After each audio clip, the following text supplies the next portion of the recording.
Welcome. In this video I will show you how to add or remove keyboard language on your TCL 32V5C TV.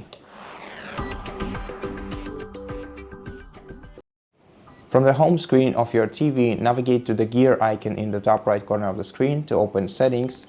Then in Settings, select Device Preferences. Then navigate to Keyboard menu and open it. And then select Gboard Settings. Go to Languages.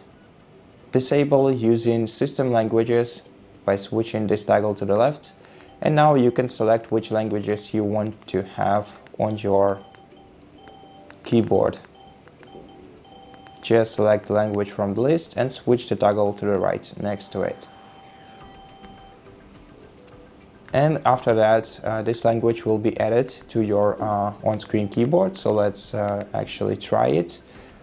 Let's open the on-screen keyboard. And now to switch the language, we're going to have to press the globe icon.